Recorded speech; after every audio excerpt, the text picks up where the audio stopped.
We've all heard the stories of agencies and designers being briefed on the back of a fag packet or post-it notes.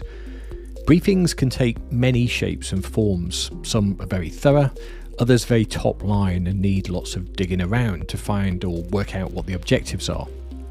You can only do a great piece of work if you get a great brief. By a great brief, what I mean is a detailed explanation of what your key aims are, along with any mandatories. Now, whether you're designing a flavour extension to a product or repositioning an entire range of FMCG products, the core principle of briefing remains the same. In order to make sure that you're happy with the deliverables, you need to pull together an absolute bobby-dazzler of a brief. So, how do you go about doing this? I'm going to split this into two parts. Part one is all about gathering information. Firstly, highlight the main business issue and define the objectives. Design and branding is all about problem solving. If we understand what the problem is up front, it's a lot easier to solve it. Now that may seem obvious, but highlight the problem rather than what you think should be the solution. The reason being, there may be an easier and more cost-effective way to crack the problem. Secondly, is include the wider team. Most projects require the input of members or the wider team. It could be that a printer needs to advise on the number of colours and cutter guide changes. It could be regulatory that need to define distinct claims, for example. It's good to get these team members involved at the beginning stages so that the brief addresses all of their requirements front on rather than when you've received the first draft back. Thirdly, is work out the degree of change. This is a great way to define how far you want to change the look and feel of what you have already. If you think of 1 as evolution and 10 as revolution, try and think where along this line would be the most comfortable seeing design solutions. That way, the agency can manage expectations when they present back. Fourth is work out what your budget is. Now, be realistic. If you have a budget in mind at the beginning of a project, always include that in the brief. That means that the deliverables can be tailored to suit the available budget. What have you paid for a similar project previously? The agency proposal will detail the methodology and costings for a certain number of studio hours to complete the task. In the last 10 years or so, budgets and deliverables have tended to move in opposing directions. Yes, there's always somebody willing to do it for cheaper, but is cheaper always necessarily the best option? How many times have you gone for a cheaper option and ultimately regretted it? Fifth is define the timescales.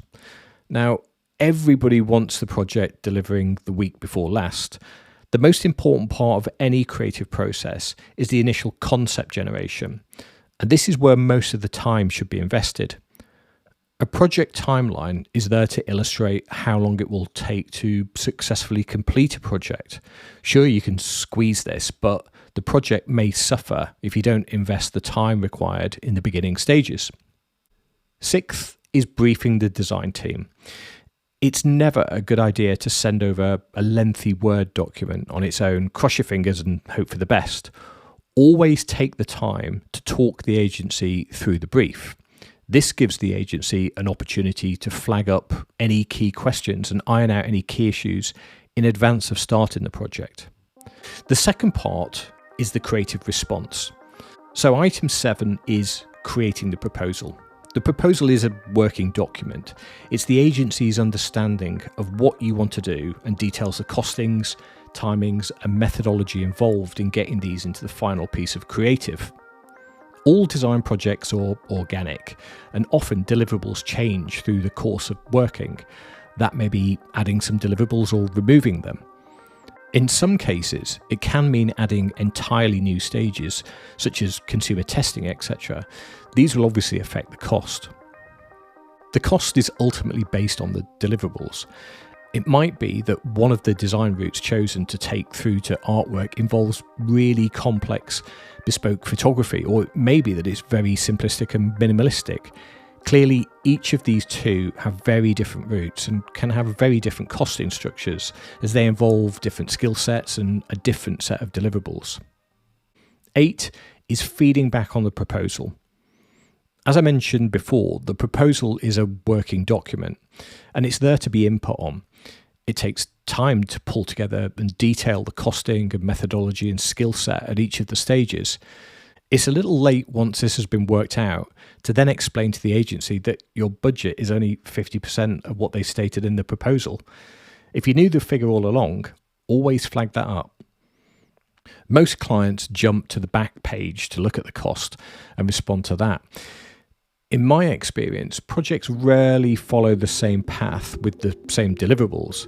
Look at an evolution with 4 flavours that follow a master design is obviously a lot more straightforward than look at an innovation project that may require different tiering strategy in a product portfolio, even though there are less SKUs.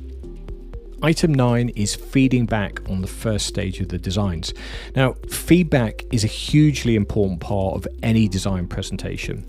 We always suggest that clients use the lose, retain, enhance, and introduce method when feeding back. Lose is what isn't working, retain what's working and should be kept, enhance what's on there that could work a lot harder, introduce what is the design lacking. This is a great way of distilling thoughts to provide thorough feedback and making sure all points are covered. It's healthy to challenge what's presented back by the agency. Ultimately, it's the role of the design agency to explain why they've taken a particular route, so never be afraid to be honest. So, some key points. Designs are organic. Your brief shouldn't be. Be single-minded, not wishy-washy.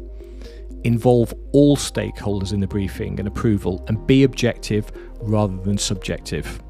So that's it. Hope you found it useful. I'll catch you next time.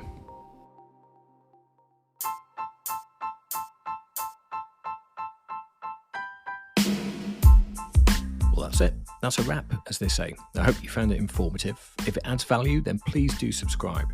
I'm Al, owner and creative director of Slice Design. You can follow me on my LinkedIn page, which is linkedin.com/in/Alan Gilbody, or you can follow us on our company website, which is slicedesign.co.uk. So until next time, have a fantastic week and keep well.